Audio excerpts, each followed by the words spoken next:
in Farsi tradition. And I think that as Muslims who are sort of seeking to blaze a new path in America, I think it's very tough to talk about Islam without talking about Farsi. And I'm saying this as someone who spent 5 years in South Africa, 15 years studying Islam. And I think that the language of Farsi has done so much for the Ummah. I would say about 90% of the books are untranslated, untouched, sitting in libraries in Afghanistan, in India, in Iran. And I think it also sort of opens up a discussion, right? That what does it mean to have a language?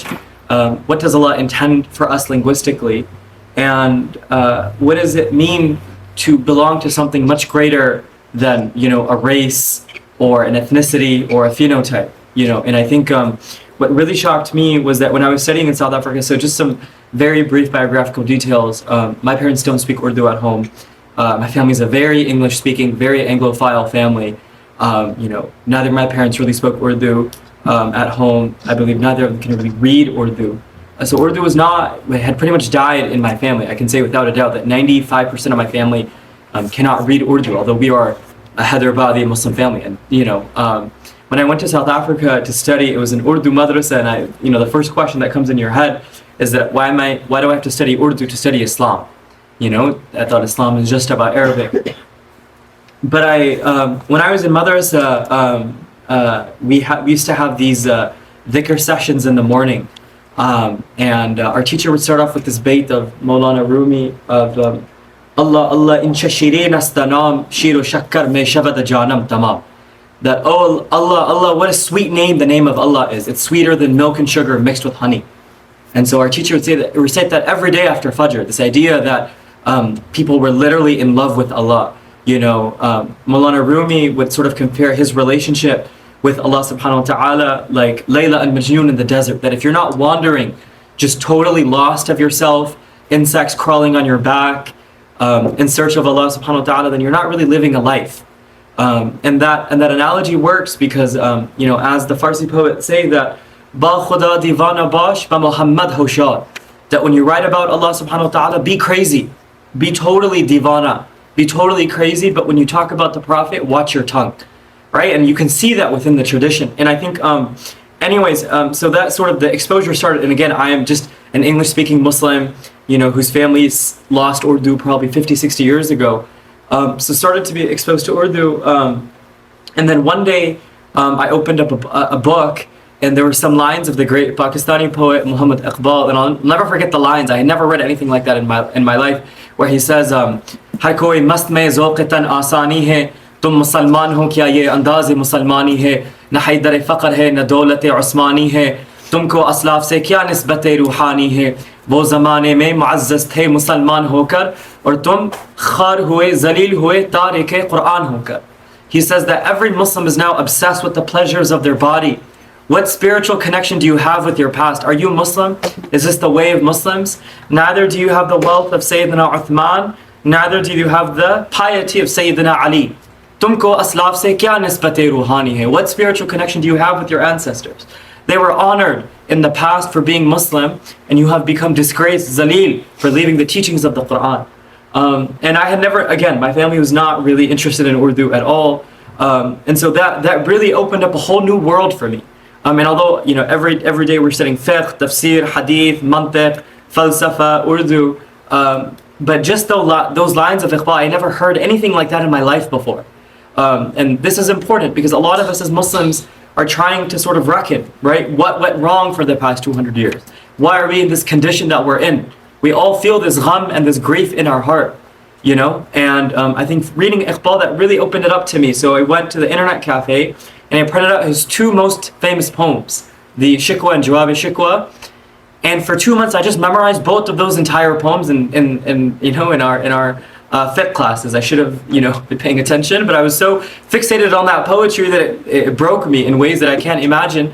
And it's really hard to describe. I mean, just some lines in the, in the Shikwa when he says, "आ गया आईने लड़ाई में अगर वक्त नमाज तो क़िबला रूहों के ज़मीन बोस हुए क़ौम हिजाज एक ही सफ़ में खड़े हो गए महमूद अयाज न कोई बंदा रहा न कोई बंदा Nawaz."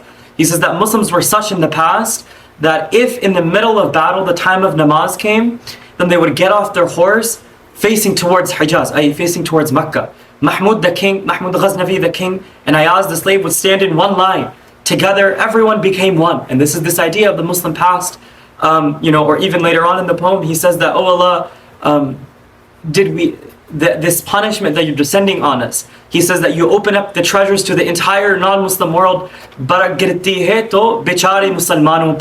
oh Allah, when your wrath strikes, it only seems to affect the Muslims. That there's all these non-Muslims, they're sinning in this world, but oh Allah, when you're angry, it only seems that you're angry at Muslims. So sort of this reckoning with the Muslim condition, and that sort of led me, because what I realized about Iqbal was that Iqbal actually wrote the majority of his Farsi in poetry. He wrote the majority of his poetry in Farsi rather than in Urdu. He wrote about 12,000 lines, 7,000 in Farsi and about 5,000 in Urdu. Now it gets you thinking, why would a Muslim poet, and again there's no Pakistan, it's just Hindustan, this is before partition, why would a poet from Hindustan write so much poetry in Farsi? I mean, isn't he Indian? Why is he writing so much poetry in Farsi? Why is he just writing in Urdu?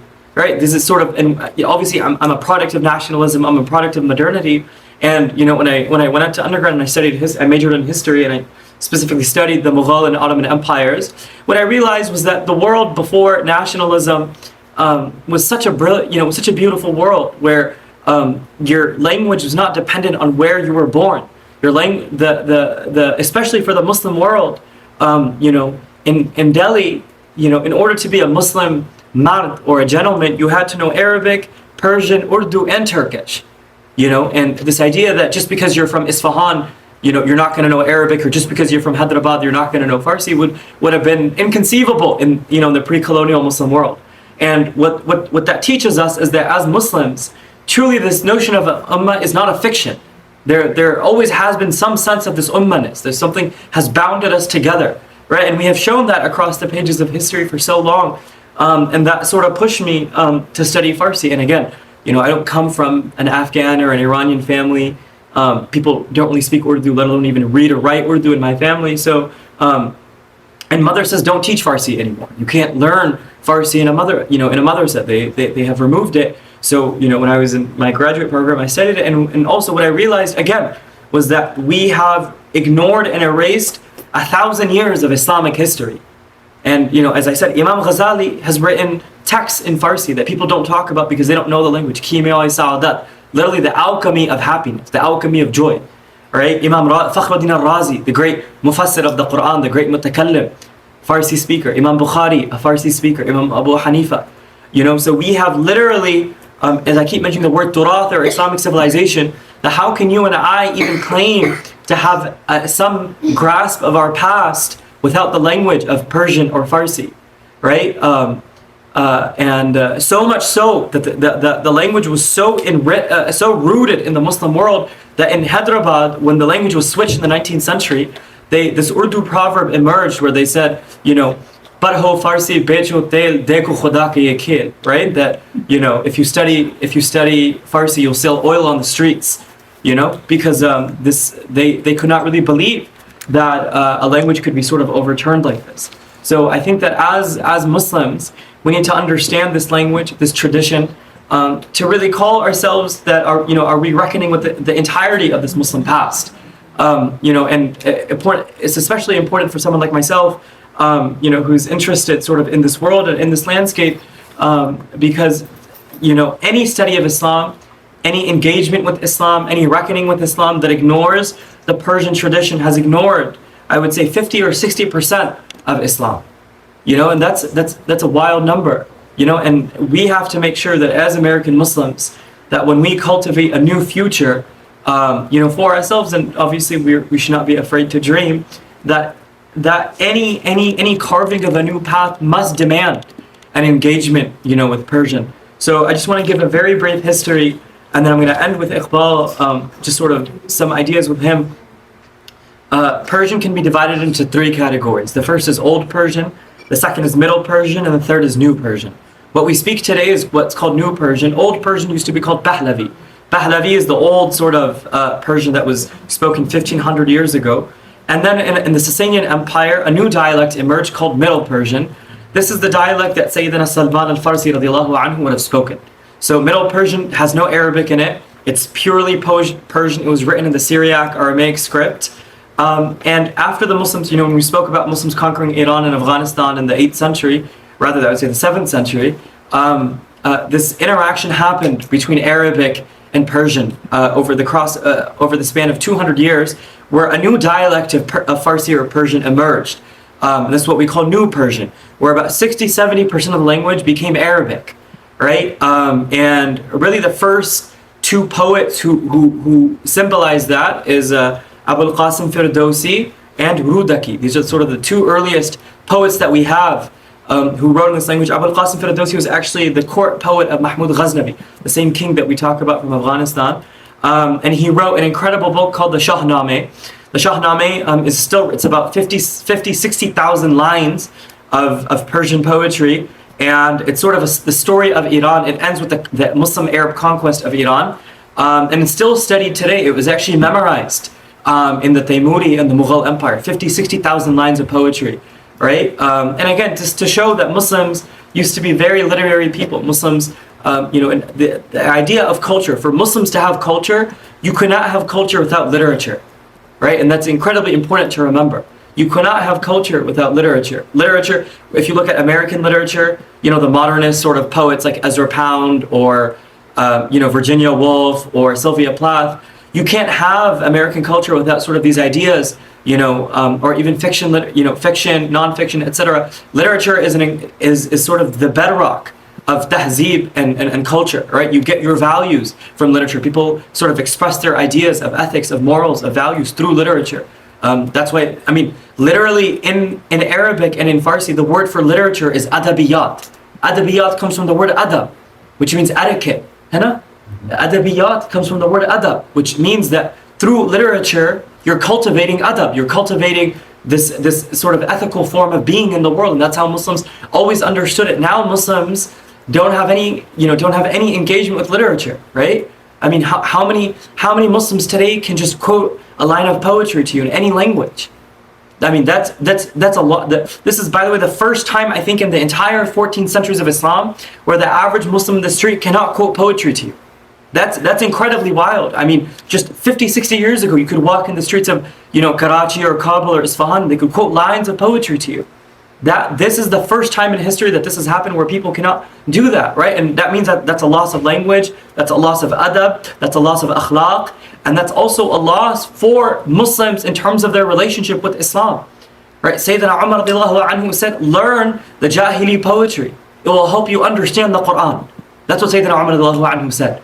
And so this idea, also Muslims have this weird sort of thing that poetry is not part of Islam. There's a hadith in Bukhari where the poet of the Prophet, Sayyidina Hassan ibn Thabit, is reciting poetry in Masjid al-Nabawi, near the mimbar of the Holy Prophet. This hadith is in Bukhari, and Sayyidina Umar comes up to him radiallahu anh, and says that, who gave you permission to recite poetry here? And he says, I recited poetry in this masjid in front of someone who was much superior to you, i.e. the Holy Prophet. So the Prophet would order the poet to recite poetry in Masjid al-Nabawi. That is in fact a sunnah. How many masjids have allowed poetry in the masjid? Although this is a Bukhari hadith. Literally a Bukhari hadith to have shairi in the masjid. Obviously does not say we allow fahisha or anything like that. Nobody's saying that. But I'm saying that Sayyidina Hassan ibn Thabit would literally recite poetry on the mimbar of Masjid al-Nabawi. And for 1300 years we have done that as Muslims, and now Muslims cannot even recite a line of poetry to you. That if you ask them to tell you 2 Muslim literature books, they cannot even answer that question. 1400 years Muslims have written, and now we cannot even offer anything to that's a reflection of that. When I was looking through the Indian Pakistani archives, between Karachi, Lahore, Delhi, Hyderabad, Patna, the most common form of book preservation is Sa'di Shirazi's Gulistan and Bustan, and there are tens of thousands of those manuscripts that were handwritten in what is present-day India, Pakistan, and Bangladesh, right? And these are poetic books. So, and you can see why, as Muslims, we sort of used to have this sort of reckoning with the past. and that is incredibly absent today, and that's why, when people ask that, how come youth don't come to the masjid, how come masjids aren't places of inspiration, the reality is that we have not offered Muslims a space for creativity, what we call ibda'. We have not offered a space for Muslims to think, to imagine, the idea of khayal or takhayyul, khayal bandi as they would say, the idea of creating imagination. We have not provided that for Muslims. Whereas for 1,000 years, before, when I always sort of hear this, concern wherever I go in America, California, Chicago, New York, Texas, how come the youth aren't in the masjid? How do we get kids in the masjid? And no matter the ethnicity, no matter the wealth, no matter how wealthy or how poor they are, they're never in the masjid, right? And nobody seems to have a solution, right? And I did a dive, into 11th century, 12th century, 13th century, 16th century, 18th century Islam. Nobody is complaining about this. Nobody is complaining about not being able to bring kids in the masjid. So why did they succeed and we fail? Right? This is something to think about. You can ask any old, Muslim uncle or aunt, and they'll tell you about their time, sort of growing up in the masjid. So what is it about them that we have sort of we have failed to replicate? A line of Iqbal I wanted to quote. He says, so Iqbal wrote his first book of poetry in Farsi called Asrar-e Khudi, which means the secrets of the self. He is concerned about Muslim suffering colonialism. He is concerned about Muslims who are sort of lagging behind the West. And what he wants, as I mentioned a couple of days about Imam Ghazali, Allama Iqbal wants to understand that what do Muslims again have to offer the world, but mainly through tasawwuf, falsafa, and fiqh. Where are Muslims creative in terms of their civilization and their inheritance, intellectual inheritance? So he wrote an entire masnavi, or an entire sort of book called Asrar-e Khudi, or Secrets of the Self. And in the beginning chapter he says, Agarche Urdu shakkaras, tarz guftari Farsi shirin taras. That even though Urdu is sugary, I find Farsi to be so much sweeter, right? And later on we can read from some of his letters that Iqbal really felt that Farsi was the only language that could capture the intellectual sort of force of Islam, right? And he wanted Muslims to study Persian, he wanted Muslims to study Urdu and Arabic. Now people don't study any of them, right? And when people say that, oh, how come, Islam is not inspiring? Well, I mean, people can't even access their past. I mean, less than 1% of books written in Arabic and Persian and Urdu have been translated into English. That means that as a Muslim American, you have access to less than 1% of Islam, right? So, I mean, how do we fix this? How do we address this? Right? How do we make sure that people feel inspired, people feel creative? I mean, literally, one of the names of, as Allah says in the Quran, Badi'u as-samawati wal-ard. Allah has the creativity of the heavens and the earth. So this idea of ibda', everything that Muslims seem to do just seems to be copying, right? We see a church put up Christmas lights, we put up lights during Eid, as if that we can't think of anything else of how to decorate, right? I mean, like, there's no other way of decorating a masjid or decorating for celebrations. There's just one way of decorating, right? I mean, this is sort of where it derives from, right? Muslims are not contributors; they're just consumers, right? Anyways, this is sort of a separate conversation, neither here nor there. Persian, as I said, emerges in the about 9th, 10th century, the new Persian, with Persian and Arabic, with a lot of Arabic words introduced. You have the first two poets, Abul Qasim Firdausi and Rudaki. After that, we have another two famous poets called Umar Khayyam and Nizami Ganjavi. Nizami Ganjavi is actually the poet, you know the story of Layla Majnun. Nizami Ganjavi is actually that poet who popularized that story in the entire world. The story of Layla Majnun was actually not that popular. This Persian poet Nizami Ganjavi wrote an entire book on the story of Layla and Majnun. And that story, that is literally how it becomes popular in the world. In fact, in the 18th century, Germans start translating Nizami Ganjavi into German. And they see it as sort of the highest form of Islamic literature, the great German philosopher Goethe. And after that, we have Fariduddin Attar. Fariduddin Attar, he was from Nishapur. Unfortunately, he was killed by the Mongolians, by Genghis Khan's armies. He was a chemist. Attar, i.e. like a perfume maker, from the word Attar. Attar was his family's vocation. They would make Attars, but also Attar back then wasn't just for smelling well, but it was also a form of staying healthy in the same way that people have like oils today. In that world, we had the word, atar was a whole existence.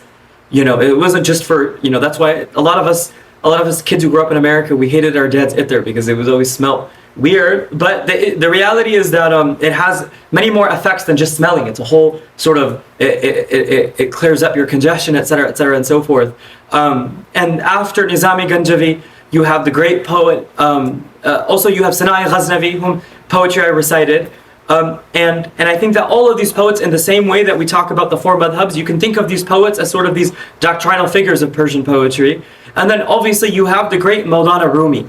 You cannot have, Maulana Rumi actually has a line where he says that my eyes are sana'i and my ears are attar. Right? So you see how all of these, the building of an incredible personality, sort of the shaping of one Muslim, and we're going to talk about Maulana Rumi on Sunday, and you'll have a much better idea of who he is and who his thought is Islamically. But you cannot have a figure like Maulana Rumi without 200 years of preparing for someone like him. Someone like Maulana Rumi is not just born, it's 200 years of constant Muslim efforts, of institutions, and all of the stuff that sort of leads to him. After Maulana Rumi, you have the great poet Sa'di Shirazi, who, by the way, from Syria all the way until India, every Muslim child, boy or girl, would have read his books, called Bustan and Gulistan, and we'll talk about him next week as well.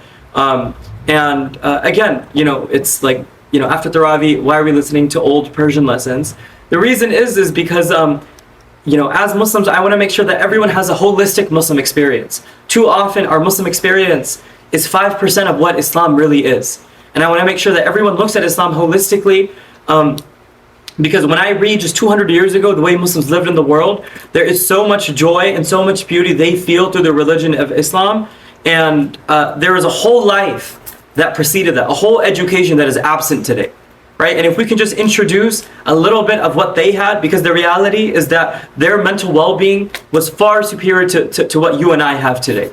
We can see, the death registries of Muslims who lived in the Ottoman and Mughal worlds.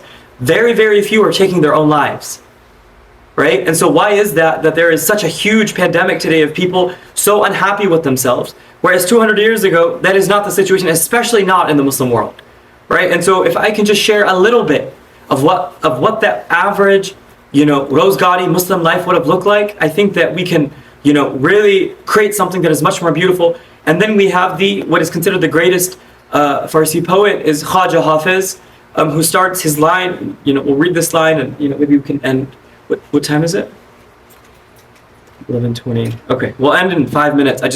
We'll go from Hafiz to Maulana to Iqbal, but Hafiz starts off his thing with Ala ayyuha saqi adir ka'saha wa nawilha ke ishq asan namud wali uftad bi mushkilha. That, O cupbearer, come in adir ka'saha wa nawilha, come bring the wine glass close so I can drink it, because I thought love was going to be easy. But ever since I started loving, I fell into every single difficulty.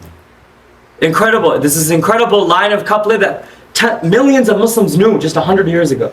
Allah ayyuha saqi adir ka'saha wa nawilha ke ishq asan namud ghali uftad bi mushkilha. I fell in so many difficulties.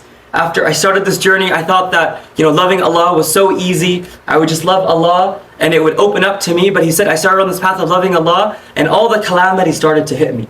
This is actually, I would say, a reference to the Quran where Allah says, أَحَسِبَ النَّاسُ أَن يُتْرَكُوا أَن يَقُولُوا آمَنَّا وَهُمْ لَا يُفْتَنُونَ. Do people think that they will bring Iman, Allah won't test them? So as soon as you what Hafiz is saying is that, I brought Iman, I wanted to love Allah subhanahu wa ta'ala, and I fell in all of these mushkilat, all of these difficulties. And Hafiz truly takes, I would say, the language to much higher heights than I think anybody else in the tradition. That's why they call him Khaja. Khaja is like the ultimate teacher. Right? And in fact, every Ottoman king, every Mughal king, every Taimuri king would have memorized his poetry. Aurangzeb Alamgir, the great Indian king, would keep a divan of Hafiz, a collection of Hafiz under his bed, rather under his pillow at night. And this is that idea of, bringing creativity, of bringing imagination. And again, there's so many more poets to say, Orfi, Sa'ib Tabrizi, or Waliul Khan Ni'mati, Fakhruddin Iraqi, all of these poets, we don't have time to mention all of those names. We ask Allah to bless all of them, who have given us an incredible tradition. Most importantly, the last, I would say, Persian poet is really Muhammad Iqbal. Nobody writes, I would say, Farsi poetry in the way that Muhammad Iqbal does, and it's just Allah's design that the last traditional Farsi poet was going to be from Punjab, Hindustan. That's Allah yakhtassu bi rahmatihi man yasha. Allah chooses whomsoever He wills. Iqbal wrote more Farsi poetry than any Iranian poet in the 20th century, which is wild. And an Indian from Sialkot, Punjab. That's in fact, I was hanging out with an Afghan uncle from Virginia, and I asked him, when you were growing up in Afghanistan, did people and he was like, when I was growing up, and obviously this might differ for experience, he said that we actually appreciated Iqbal more than Maulana as kids because he had that passion, and I'm sure people's experiences are different, but asking the question that why would Iqbal as a poet in India write so much Farsi poetry, and again, because he saw what you and I could not see of this tradition of Persian poetry is really a sum of Muslim intellectual values and creativity. That when we separated ourselves from it, we separated ourselves from Muslim beauty, from Muslim creativity, and from the larger Muslim intellectual and Sufi tradition. Which is why Iqbal says, "Agarche zada-e hindam, farogh-e chashme manast, zakhak-e pak-e Bukhara o Kabul o Tabriz." That even though I am a son of India, the glitter in my eyes when I write poetry is from the sacred dust of Bukhara, of Kabul, and from Tabriz. And I mean, there's no Muslim in India or Pakistan who doesn't know who Iqbal is. And Iqbal is saying that his entire intellectual tradition comes from Afghanistan and Iran. That really it's that the poets from Iran and Afghanistan produce someone like Iqbal. And that's why as Muslims, we have to ask that how come we could not produce another poet like Iqbal? In 100 years, we have not produced someone else like him. How many famous Muslim poets? I mean, 150 years ago, the Grand Mufti of India was also a leading poet, Mufti Sadruddin Khan Azurda. Azurda is someone he's in grief, yeah. But he was also the Grand Hanafi Mufti. Also, Bichara, he was executed by the British when they took over Delhi. This idea that as Muslims, if we can think about what this past is, how to have a holistic approach to Islam, and I would say that specifically, I'm going to conclude with the idea of loving Allah subhanahu wa ta'ala is no more fleshed out than in the Farsi language. Urdu does not compare, nor does Arabic, nor does Turkish. The idea of learning how to love Allah subhanahu wa ta'ala, if you just look in a database and just type the word ishq or love in a Farsi website, millions of times, and that's what that tradition gives you of how to love Allah subhanahu wa ta'ala through language, through tradition, through practice, and this is just again a very, very, very, very, very brief introduction. There's so much more to say, but I hope that for those watching online and those here, that we can do a little bit of our work in understanding what this world is. 1,000 years of Muslim figures and people have given us something so that we can learn from it and present it to the world. And as Allah says in the Quran, رَبَّنَا اغْفِرْ لَنَا وَلِإِخْوَانِنَا الَّذِينَ سَبَقُونَا بِالْإِيمَانِ. Oh Allah, forgive those who came before us in faith. And as we'll speak again, very, and like we will see a very in-depth lens when we talk about Maulana Rumi and then Shaykh Sa'di Shirazi, and what you will see what they have is what no other Muslim has across 1400 years. There's absolutely no doubt about that. What these two Muslims had and offered, and I think that if even thinking education for little kids, if we can start teaching this to our kids again, memorizing these books, listening to these stories, listening to this poetry, we don't have to worry about liberalism, we don't have to worry about secularism, we don't have to worry about our kids leaving Islam. Guarantee you that someone who is trained in this tradition, will not sort of suffer these challenges. Maulana Rumi has just some lines that I wanted to say, where he talks about Farsi too. He says, Musalmana mara jani saudai kichu tufa barad azin sauda zabalai. He says ecstatically, he's Muslims, oh Muslims, my soul has this grief, that because of this grief, Allah is showering His mercy upon me. Barad azin sauda zabalai, from above. This is the translation of the verse in the Quran. أَوَمَنْ يُجِيبُ الْمُضْطَرَّ إِذَا دَعَاهُ وَيَكْشِفُ السُّوء. That when you're in difficulty, then Allah's mercy comes. That's why Mawlana Rumi says that when you are flat on the ground and nobody can lift you up, then Jibreel will come and lift you up with his own hands. When you are truly helpless, then the grace of Jibreel will come and lift you up. When you feel like you have literally nobody, that's what Allah says in the Quran, أَوَمَنْ يُجِيبُ الْمُضْطَرَّ. Right? That's why Mawlana Rumi says that Allah gave Fir'aun everything. Right? But He didn't give him grief. Because grief reminds you of Allah subhanahu wa ta'ala. Mulk o jahan dad Fir'aun ra. Ama gham nada. That's why he never for one moment thought about Allah subhanahu wa ta'ala. Later on, Mawlana Rumi says, Musalmana, Musalmana, amanati daste man girid. Musalmana, Musalmana, amanati daste man girid. Ke mastam rah nami danam, bada ma'shuq zaybai. O Muslims, take this amana, take this trust of grief from my hands. For I am drunk, I don't know the road to that ma'shuq zaybai, that gorgeous beloved who is Allah subhanahu wa ta'ala. Musalmana, Musalmana, zubane parsi goya. Vali shat nabud, sorry, I forget the second line. Vali shat nabud shukr khurdan batanha'i. That when you're eating sugar, you don't have to eat it alone. Come eat sugar with everyone.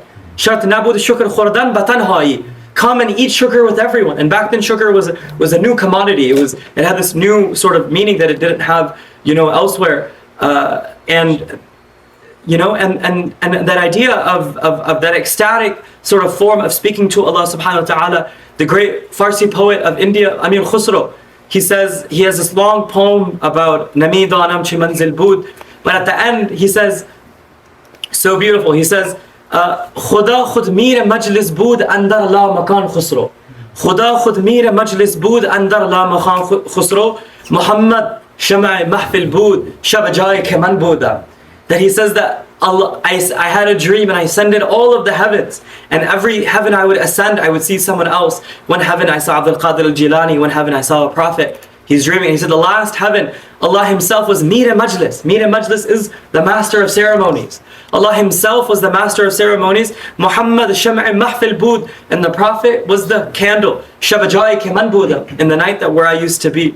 Again, Iqbal, he is someone who has, the last connection to that entire tradition. He quotes a line of the great Mughal poet Khaja Mir Dard, where he was sort of in Delhi, and he says that "Ay Dard chura dar," he says, how do you say street in Farsi? Chura dar ra mi giriye. He says that, why do you weep in the streets? Nala dar kuhsar me bayat, come and weep in the mountains. Because Dawood alayhi salam, yusabbih awwalu ma'ahu at-tayr, right? The mountains would weep with Dawood alayhi salam, right? And I mean, these ideas in their minds are something, or even Mirza Ghalib, he has a knot, the great Indian Persian poet, he talks about the Holy Prophet. He says, Sanai Khaja bayazdan guzashtim. He says, Khaja, the ultimate Khaja is the Holy Prophet. Sanai Khaja bayazdan guzashtim. Ke u zate pak martaba dani Muhammadas. That I don't know how to praise the Prophet. I delegate praising the Prophet to Allah, because only Allah knows the true station of the Holy Prophet alayhi salatu wassalam. I mean, there are so many things to say. I want to talk about the Bulbul, the Gulistan, the Bustan, the Nasim, all of these tropes and all of these symbols that bring so much meaning to this world that we again don't have access to. But I think people are already bored. People don't even like hearing about Arabic, let alone Farsi. So, but I just want again people to hear a little bit, maybe just one last poem of Maulana. He says, Har nafas avaz ishq mi rasad az chap aur rast. Every moment I hear the music of love from right and left. Because as Allah says in the Quran, that everything makes tasbih of Allah subhanahu wa ta'ala, وَلَكِنْ لَا تَفْقَهُونَ تَسْبِيحَهُمْ. You don't understand the glorification of the birds or the blue jays or the trees or the mountains. But that's why some awliya say that if you reach a certain spiritual station, you can hear the tasbih. Har nafas avaz ishq mi rasad az chap aur rast. Ma bafalak bu da'im yar malak bu da'im. We used to be friends of the angels, right? We all used to live in alam al-arwah. We all used to live in the world of souls. We all used to be friends of the angels. That also used to be our home. When people talk about identity, our only identity is Firdaus. Muslim American identity, this identity, that identity. Maulana Rumi says that your only homeland is Firdaus. ما به فلک بود دعیم یار ملک بود دعیم باز همان جا رویم که آن شهر ماست. And we are all going back home to Firdaus because that's our old city. سالار قافله ما فخر جهان مصطفاست. And who is leading us home? The head of our caravan, the pride of both worlds, Mustafa sallallahu alayhi wa alihi wa sahbihi wa sallam. And in fact, we'll talk about Maulana when his own relationship, with the Holy Prophet. But I hope, again, this is some introduction. If you guys are in college and there's a Persian class, take it. If there are uncles in your community who know the language, sit with them. Whenever I give Rumi talks in California or in Chicago, the Pakistani kids are like, oh my God, like how can I learn Persian? How can I study Maulana? They've been seeing Afghan uncles for 40 years in their life. They didn't ask them once to teach them. And many of them don't know. Many of them studied this and learned this, right? And this idea, as I keep mentioning, Allah put certain wisdoms, certain skill sets in different parts of the ummah so they can all come together and collaborate, right? And that collaboration is no longer present. All of these poets, may Allah bless them. May Allah send salam ma barisa, salam ma faristad ba arwahi ishan ra. May Allah send our salams. So much mental well-being, so much joy, so much beauty of the ummah is because of these Farsi poets. And truly without them, the ummah would not, and I can say this categorically as someone who has studied Islam for so long, the ummah would not be where it is today. You can find some of these translations on, just search some of these names up and find even just the English, and just engage with that past, and it will connect you to something much, much larger, than how you see Islam, and it'll expand it. وصلى اللهم على سيدنا وسندنا محمد وبارك وسلم.